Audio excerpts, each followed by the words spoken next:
পরিবারে কারোর হত্যার প্রতিশোধ কিভাবে নিতে হয় এই সিনেমাটা না দেখলে বোঝাই দেয়। আর ভায়োলেন্স কাকে বলে, কত প্রকার ও কি কি সেটা দেখতে পাবা পুরো এই মুভিটাতে। কিছুদিন আগে মুভিটা রিলিজ পেয়েছে। মুভিটার নাম হলো মার্কো। মার্কো ইন্ডিয়ার সিনেমার হিস্টোরিতে most of the best violent movie.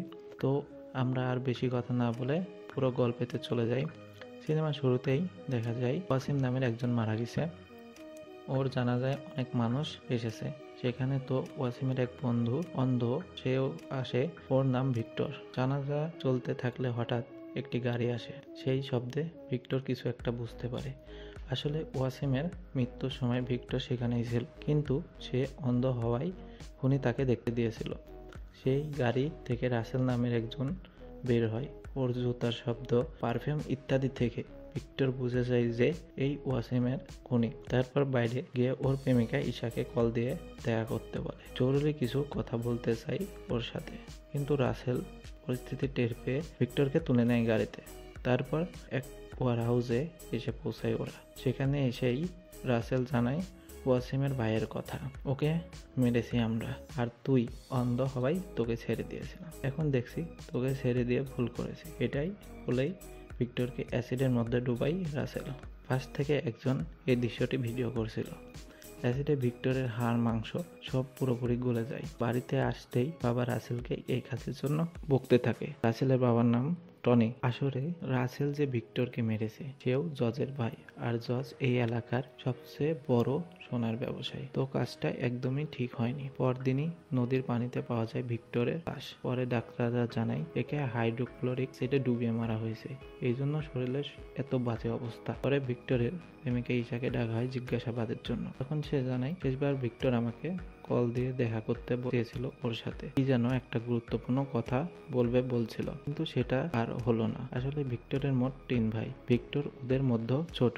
তারপর বড় ভাই জজ আর পাভেল ভাই। মার্কো ছোট থেকে জজ ব্যবসা সামলাতে আর মার্কো সামলেছে পরিবার। ফ্যামিলির কারো কোনো ইস্যু থাকলে সেটা মার্কোই হ্যান্ডেল করতো। তবে ওর এঙ্গেজমেন্ট হওয়ার পরে মার্কোকে ইতালি পাঠিয়ে দিয়েছিল জর্জ। এদিকে ভিক্টরের শেষকৃত্যের জন্য প্রস্তুতি নেওয়া হচ্ছিল। জর্জ সাপ জানিয়ে দেয় মার্কো যেন জানতে না পারে, আগে দাফন করা হোক, তারপর ওকে জানানো হবে। কিন্তু পাশ থেকে একজন বলে এক্ষেত্রে হয়তো মার্কো জেনে গিয়েছে। মার্কোর নাম শুনে এদিকে বাচ্চারাও মার্কোকে নিয়ে বলতে শুরু করে। কেউ বলে হিরো, আবার কেউ বলে ভিলেন, কিন্তু একজন বলে মার্কো ভিলেন। একদিন কল আসে জজের কাছে। ফোনের ওপার থেকে একজন বলে তোর ভাইকে উঠিয়েছে, 4 কেজি সোনা নিয়ে ওকে ছাড়িয়ে নিয়ে যা। প্রথমে তো জজ অনেক চিন্তিত হয়ে যায়। পরে বেলকনিতে গিয়ে দেখতে পাই ভিক্টর বাগানে বসে আছে। এটা দেখে তার চিন্তা মুক্ত হয়, কারণ ওরা মার্কোকে ধরে নিয়ে গিয়েছিল। ও তো মানুষ না, ওরা ডেভিল। তো ঠিকঠাক চলে আসতে পারবে তো। লোকটা জজের সাথে কথা বলা শেষ করে যায়। এই আড্ডায় গিয়ে দেখতে পাই এদিকে সেদিকে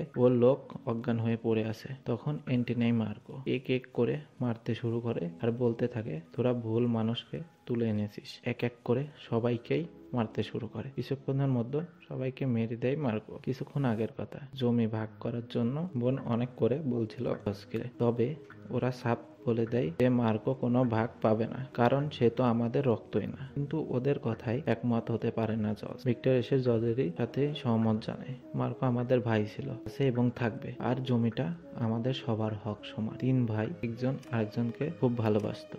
এদিকে ভিক্টরের লাশকে চার্জে আনা হয়। তখন জজ ভিক্টরের সংস্পর্শে 2 কথা বলতে থাকে। বাইরে মুষলধারে বৃষ্টি পড়ছিল। এর মধ্যে এন্ট্রি নেয় মার্কো। ওকে দেখেই কেন জানি চার্জে থাকা সবাই ওর দিকে তাকিয়েছিল। তারপর মাইকের সামনে যায় মার্কো আর বলতে থাকে যে আমার ভাইয়ের এই অবস্থা করেছে তাকে আমি টুকরো টুকরো করে ফেলবো। এ যেখানেই লুকিয়ে থাক তাকে খুঁজে বের করে ছিঁড়ে ফেলবো। ওর কথা শুনে সবাই অবাক হয়ে যায়। পরে জজ মার্কোকে ডেকে বলে কেন তুই এইসব বলছিস? তার যে কেউ এইসব কথা বলে নাকি? আর তুই তো ভিক্টরের নিজের ভাইও না, তাহলে তোর এত কিসের রাগ? কিন্তু মার্কোর ভাইয়ের খুনের বদলা নিয়েই দম নেবে, এটা জানিয়ে দেয় জজকে। পরদিন এক মিটিং কল করে জজ। সেখানে দেশের বড় বড় সোনা ব্যবসায়ীরা আসে ওদের সাথে। টনি আর ওর ছেলে রাসেলও আসে। তখন টনি অনেক করে সান্ত্বনা দিতে থাকে জজকে। ওর হয়তো হায়াত কম ছিল, এজন্যই চলে গেছে, আর আমরা সবাই মিলে খুঁজবো ওই খুনিকে। কিন্তু জজ জানায় কারোর প্রয়োজন নেই, আমি নিজেই বের করব আর নিজ হাতেই খুন করব। তারপর টনি ছেলে রাসেলের সাথে পরিচয় করিয়ে দেয় সবার, আর এটাও জানাই সে এখন আমার সব ব্যবসা বাণিজ্য রাসেল দেখ, আর ভিক্টরের খুনিকে খুঁজতে সে সাহায্য করবে।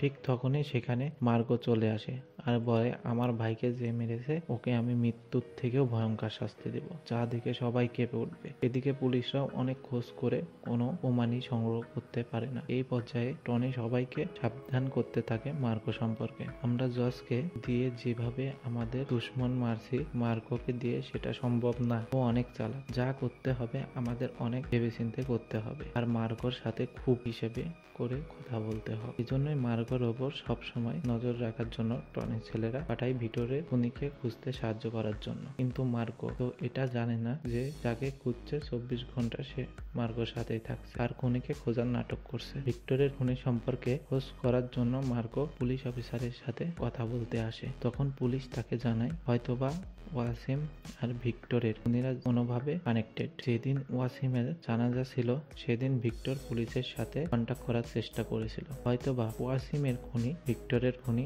আর হাইড্রোক্লোরিক অ্যাসিড সম্পর্কে জানায় মার্গোকে। এদিকে ওয়াসিমের বড় ভাইয়ের সাথে দেখা করতে আসে রাসেল। ওকে অনেক করে ভয়ভীতি দেখায়, কোনোভাবেই যেন মার্গো কোনো কিছু জানতে না পারে। আর যদি জেনে যায় তাহলে তো ওর পুরো পরিবারকে মেরে ফেলবে। পরদিনই ওর সাথে দেখা করতে আসে মার্গো, সাথে রাসেলরাও আসে। তো মার্গোকে সে সেই সব কথাই বলছিল যেগুলো টনি শিখিয়ে দিয়েছিল। তারপর কেন যেন একটু একটু সন্দেহ হয় মার্গোর, তবুও কিছু না বলে সেখান থেকে চলে আসে এই অডিটোরিয়ামে। সেখানে এক ফাইটারের রাজ চলতো ওর ওপর দিয়ে, কারো কথা বলার ক্ষমতা ছিল না। সেখানে তো মার্গোকে নিয়ে ডাকে সে। তারপর ভেতরে আসলে বলে, আমি এখানকার রাজা, ভেতর থেকে শুধু একজন হেঁটে বাইরে যাবে। পরে শুরু করে ফাইট। মার্গো চোখের পলকে ওকে ধরাশায়ী করে ফেলে। তারপর জিজ্ঞাসাবাদ শুরু করে, কিন্তু কোনো ইনফরমেশন পায় না। আর যেই ইনফরমেশন টুকু পায় সেগুলো ভুয়া। আসলে গত দিনে রাসেল এসে ওকে শাসিয়ে গেছিল। যদি মার্গো ওর কাছে আসে তাহলে যেন সে সত্যটা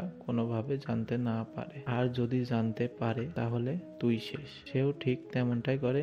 এদিকে টনির লোকজন সবাই জজ ও মার্গের উপর অনেক খেপেছিল। তো রাসেল সবাইকে মেরে ফেলতে চায়, কিন্তু টনি বলে এখন মেরে কোনো লাভ নেই, আগে সোনার উপর কবজা করতে দে, তারপর ওকে মারবো। তখন একজন টনিকে জানায় কালকে কোর্টের জজ সহ আরো 3 জনের মিলে 120 কেজি সোনা আসতেছে। এক কাস্টমারের সাথে কথা বলে সেটা মেরে দেওয়ার প্ল্যান করে টনি। কাস্টমারকে দিবে আর বাকি 90 কেজি ওর। তারপর দেব রাজাকে দিয়ে কথা বলায়। কাস্টমারের সাথে পরদিনই সব সোনা আটকে ফেলে। এটাতে জজ অনেক খেপে যায় আর সে এটাও বুঝে যায় যে ওদের সিন্ডিকেটের মধ্যে কেউ এমনটা করছে। তবে যেই এমনটা করে থাক, যদি খবর পাই তবে তার শাস্তি হবে শুধু এবং শুধুমাত্র মৃত্যু। এখান থেকে মিটিং শেষ করে জজ গাড়িতে গিয়ে ওঠে। তখন দেবরাজ একটা কথা বলতে চায় ওর সাথে। এক গাড়িতে উঠতে দেয় জজ। গাড়ি করে যাওয়ার সময় হঠাৎই দেবরাজ বলে, আপনার হুমকি শুনে আমি তো অনেক ভয় পেয়ে গেছিলাম, তো আপনি নিজে থেকে জানুন। এর আগে আমি বলে দিচ্ছি সব সোনা আমি নিয়েছি। এটা বলে দেবরাজ ছুরি ঢুকিয়ে দেয় জজের পেটের ভেতর। অনেকবার ছুরির আঘাত করে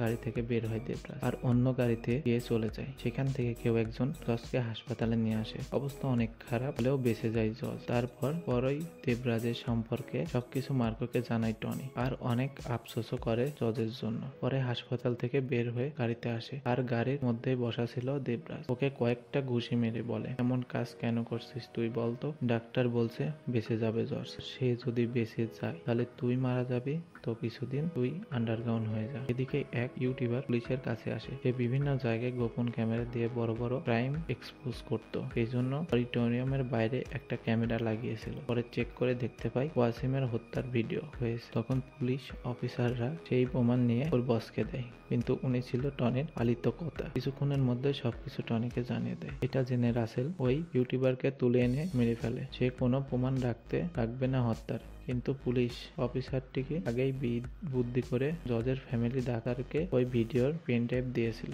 যদি আমার কিছু হয়ে যায় তবে এটা জজকে দিয়ে দিন। তো ডাক্তাররা জজকে পেন ড্রাইভটা এনে দেয়। এটার ভিডিও দেখে জজ অবাক হয়ে যায় আর মার্গোকে কল দিয়ে সবকিছু জানায়। তখনও রাসেল ওর সাথেই ছিল আর রাসেলের পুরো দলই ছিল। গাড়ির মধ্যে মার্গোকে মারতে শুরু করে দেয় ওরা আর ভিক্টরকে মারার সময়কার ভিডিও মার্গোকে দেখায়। তারপর মেরে ধরাশায়ী করে হাত পা বেঁধে বসিয়ে রাখে পাশে একটা গর্ত খুঁড়ে সেখানে জিন্দা কবর দিবে ওকে, কিন্তু কেন জানি ওর চোখে এক ফোঁটা ভয়ও দেখে না। রাসেল এটাতে অনেক রাগান্বিত হয়ে মার্গোর সেক্রেটারি আনোয়ারের এক হাত কেটে ফেলে। এটা দেখে অনেক কষ্ট পেয়ে যায় মার্গো। তারপর রাসেল মার্গোকে মেরে কবর দিয়ে দিতে বলে চলে যেতে থাকে, কিন্তু ঠিক তখনই হাত বাঁধা থাকলেও এক এক করে সবাইকে মারতে শুরু করে। ওকে দেখে মানুষ বলে মনেই হচ্ছিল না, মনে হচ্ছিল যেন শয়তান এসে পড়েছে। সবাই মারা শেষ করে রাসেলকে ধরে ওকেও কিছুক্ষণের মধ্যে ধরাশায়ী করে ফেলে মার্গো। তারপর সেখান থেকে এসে গাড়িতে ওঠে, একটা সিগারেট জ্বালিয়ে আনোয়ারকে বলে তোর কষ্ট হচ্ছে আনোয়ার, বল না তোর কষ্ট হচ্ছে। এইটা বলে অনেক রেগে যায়। বাইরে গাড়ি থেকে ছোটা নিয়ে এক এক জনকে কচু কাটা করা শুরু করে। কাউকে বাদ দিছিল না মার্গো। তারপর গিয়ে রাসেলকে মারতে যাবে, ঠিক তখনই রাসেল বলে ওঠে ঈশা আমাদের কবজায়, আর তার পেটে তো বড় হচ্ছে ভিক্টরের বাচ্চা। তুই যদি তোর ভাতিজাকে বাধা দাস তবে আমাকে ছেড়ে দে। ঈশাকে দেখে মার্গো হত্যা করে না রাসেলকে। এদিকে দেবরাজ যখন প্রেমিকার সাথে একান্ত সময় ছিল তখনই মর্গে এসে ধরে নিয়ে যায়, কন্টেনারের মধ্যে আটকে রাখে। তারপর মার্গো বলে ঈশা কোথায় বল, কিন্তু দেবদাস বলতে রাজি হয় না। তখন মার্গোকে একটা ফোন দেয় আর বলে যে তোর হাতে 1 ঘন্টা সময় আছে, এর মধ্যে আমাকে জানাবি, কল দিয়ে না হলে গ্যাসে মারা যাবি তুই। মার্গো এটা বলে সেখান থেকে চলে যাওয়ার পরপরই গ্যাস ভরা শুরু হয়ে যায় কন্টেনারের ভেতরে। তখন তাড়াতাড়ি দেবরাজ ফোন দিয়ে জানায় ঈশার খোঁজ। তারপরে পরই কন্টেনার ফেটে মারা যায় দেবরাজ, আর মার্গো চলে আসে টনির হাউস আউটে, কিন্তু ওখানে থাকা কেউই ওকে ভিতরে ঢুকতে দিতে চায় না। তখন সবাইকে কুত্তা মারা মারতে থাকে মার্গো। এক নিমিষেই সবাইকে খতম করে দিয়ে চলে আসে ছাদে। প্রথমে মনে করে ঈশা বসে আছে, কিন্তু পরে দেখতে পায় এটা তো অন্য কেউ। ঠিক তখনই এন্ট্রি নেয় টনি আর বলে আমি জানতাম তুই এমনই কিছু করবি, এজন্য এসব প্ল্যান করে রেখেছিলাম। তোর এবারের ভুল আমি ক্ষমা করে দিলাম, কিন্তু এরপর যদি এমন ভুল হয় তবে ঈশা ও তার পেটে থাকা বাচ্চা দুজনকে মেরে ফেলবো আমি। তোর জন্য এটাই ভালো হবে যে তুই ডিল কবুল করে নে। বিকেল বেলায় এই ডিল কনফার্ম করার জন্য এক ফাঁকা মাঠের মধ্যে আসে মার্গো, আর সেখানে আগে থেকে ঈশাকে নিয়ে অপেক্ষা করছিল রাসেল। তখন মার্গো একটা বক্স দেয় রাসেলকে, এটা খুলেই অবাক হয়ে যায়, সাথে অনেক ভয়ও। আসলেই বক্সে কি ছিল? টনির কাটা হাত। এটা এখনই কেটে এনেছে মার্গো। এটা দেখে রাসেল অনেক রেগে যায়, মারতে চায় মার্গোকে, কিন্তু মার্গো বলে অল্প সময় হলে তোর বাপের হাত কেটেছি, তাড়াতাড়ি হাসপাতালে নিয়ে গেলে হয়তো হাত জোড়া লাগতে পারবি। তো তুই ঈশাকে আমার গাড়িতে উঠিয়ে দেওয়ার সাথে সাথেই তোর বাপের লোকেশন পেয়ে যাবি, আর অন্য কোনো উপায় না পেয়ে ঈশাকে দিয়ে তার বাবার লোকেশন নেয় রাসেল। খুব তাড়াতাড়ি এসে পৌঁছায় সেখানে, দেখতে পাই ওর বাবাকে কয়েকটা মৃত্যুর ফাঁদের মধ্যে রেখেছে মার্গো। এটার জন্য জানালা ভেঙে ঢুকে ঘরের মধ্যে অনেক জানালার সাথে মাথার উপরে থাকা অ্যাসিডের কোটা নামায়। তারপর টনের দিকে তাক করা বন্দুকটা উঠাই। সবকিছু প্রায় ঠিকই হয়ে গিয়েছিল। ঠিক তখনই একজন দরজাটা খোলে, আর সাথে সাথে টনের চেয়ারের নিচে থাকা বোমা অ্যাক্টিভ হয়ে যায়। এটা দেখে সবাই ভয় পেয়ে বাইরে চলে যায়, আর বোমা ফেটে মারা যায় টনি। এদিকে ঈশাকে নিয়ে বাড়িতে আসলে মার্গোকে তার ভাই জজ বলে তুই ঈশাকে নিয়ে কোথাও চলে যা, বাড়িতে থাকা ঠিক হবে না। কিন্তু মার্গো জানিয়ে দেয় যে সে কোথাও যাবে না, যা হয়ে যাবে সে বাড়িতেই থাকবে। টনি মারা যাওয়ার কিছুদিন পরে রাসেল কসাইয়ের কাছে আসে। ওর নাম সাইরাস, আসলে সাইরাস ও টনির ছেলে। তো মার্গোকে এখন দুই ভাই এক হয়ে খতম করবে। ওরা দুজনে মিলে প্ল্যান করতে থাকে যে কিভাবে মার্গোর পুরো পরিবারকে হত্যা করবে। এভাবেই কেটে যায় কিছুদিন। একদিন রাতের বেলা ঈশার সব বেদনা ওঠে। তখন মার্গো তাকে হাসপাতালে নিয়ে যেতে চাইলে জজ বলে না, বাড়িতেই ডাক্তার আসতেছে, কোনো রিস্কের প্রয়োজন নেই। কিছুক্ষণের মধ্যে দুজন ডাক্তার বাড়িতে চলে আসে আর ঈশাকে মনিটরিং করতে শুরু করে দেয়। হঠাৎ করে পুরো ঘরের বিদ্যুৎ চলে যায়। এতে জজ বুঝে যায় যে কেউ অ্যাটাক করতে যায়। তখন জজ সবাইকে রুমে যেতে বলে, আর পুরো সবকিছু জজ একাই সামাল দিতে চায়। তারপর সবাই উপরে গেলে জজ সবাইকে মারতে শুরু করে দেয়, একে একে সবাইকে মেরে দেয়। তারপরেই ঘরের লাইটটা আবার চলে আসে। এদিকে ঘরের বাইরে থেকে তাণ্ডব শুরু করে সাইরাস, দরজা জানালা গুলি করে ঝাঁঝরা করে দেয়, পরে বোমা ফাটিয়ে দেয় ঘরের মধ্যে। এতে ধরাশায়ী হয়ে যায় জজ। তারপর ঘরের মধ্যে এন্ট্রি নেয় সাইরাস, আর জজকে মারতে শুরু করে। এদিকে ওপর থেকে অনেকজন উঠে গিয়ে মার্কোকে ধরে আনে। তখনই সবাইকে মারতে শুরু করে মার্কো, কিন্তু হঠাৎ সাইরাস এসে খুব সহজেই ধরাশায়ী করে ফেলে মার্কোকে। আর এদিকে রাসেল যাকেই পাচ্ছে তাকেই হত্যা করছে। বাচ্চা বৃদ্ধ ছেলে মেয়ে কিছুই বাদ দিচ্ছে না। সে বাকি সবাইকে নিচে ধরে আনে আর এক এক করে সবাইকে মেরে ফেলতে থাকে। সাইরাসের মারার সিস্টেমটা একদম আলাদা। এখানে সবাইকে কুত্তার মতো মারতে থাকে। হঠাৎ সাইরাস ঈশার কান্না শুনতে পায়, সাথে সাথে চলে আসে। উপরে গিয়েই সব ডাক্তারকে মেরে ফেলে। তারপর ঈশার পেটে এক ধাক্কা দিয়ে বাচ্চা বের করে আনে আর একেও মেরে দেয়। সবাইকে মেরে দেয়, কিন্তু মার্কো আর জনকে জীবিত রাখে। যাওয়ার সময় সাইরাস বলে, মার্কো, তোকে মারা খুব সহজ, কিন্তু পরিবার হারানোর বেদনা তোকে পেতে হবে। তুই মরবি দিনে দিনে। ওরা চলে যাওয়ার পরে ভাইয়া মার্কোকে বলে, ওদের সবাইকে মেরে দে মার্কো, তাহলে অন্তত মারার পরে সবাইকে আমি বলতে পারবো যে মার্কো আমাদের খুনের বদলা নিয়েছে। তখন মার্কোর ক্ষত নিজেই সেলাই করে, চুল স্টাইল করে, সুন্দর ছুট ফুট লাগিয়ে বের হয়ে পড়ে। কিছুক্ষণের মধ্যে চলে আসে টনি কেমিক্যাল ফ্যাক্টরিতে। সেখানে হাজার খানেক মানুষ নিয়ে অপেক্ষা করছিল। ওরা দুজন জবরদস্ত স্টাইলে এন্ট্রি নেয় মার্কো। তারপর মারা শুরু করে সবাইকে। একদম কচু কাটা করে ফেলছিল সবাইকে, কিন্তু মারামারির এক পর্যায়ে অনেকজন মিলে মার্কোকে ধরে ফেলে। তারপর আটকে রাখতে পারে না, ওকে আবারও মারতে থাকে। এক পর্যায়ে একটা মেশিন গান নিয়ে এক নিমিষে সেখানে থাকা সবাইকে মেরে দেয় মার্কো। এখন বাকি শুধু রাসেল আর সাইরাস। এই পর্যায়ে দুই ভাই মিলে মারা শুরু করে মার্কোকে। কিছুক্ষণ মারার পর উল্টা মার শুরু করে দেয় মার্কো। এক পর্যায়ে রাসেলের বুকে ছুরি ঢুকিয়ে দেয় আর সেদিক দিয়ে হাত ঢুকিয়ে দিয়ে পিণ্ডটা বের করে আনে মার্কো। এভাবে মারা যায় রাসেল। পরে এটা দেখে ইশারায় বাচ্চাকে অ্যাসিডের মধ্যে ফেলার হুমকি দেয় সাইরাস, কিন্তু মার্কো কিছুই কেয়ার করে না আর এক কোপে সাইরাসের মাথাটা শরীর থেকে আলাদা করে ফেলে। সাথে সাথেই অ্যাসিডে পুরো শরীর গলে যায় ওর। বাচ্চাটিকে নিয়ে বের হয়ে আসে মার্কো। প্রথমেই শেষ হয়ে যায় সিনেমাটি। নতুন নতুন ভিডিও পেতে এখনই আমাদের চ্যানেলটা সাবস্ক্রাইব করুন এবং পাশে থাকা বেল আইকনটি অবশ্যই এনেবল করে দিবেন।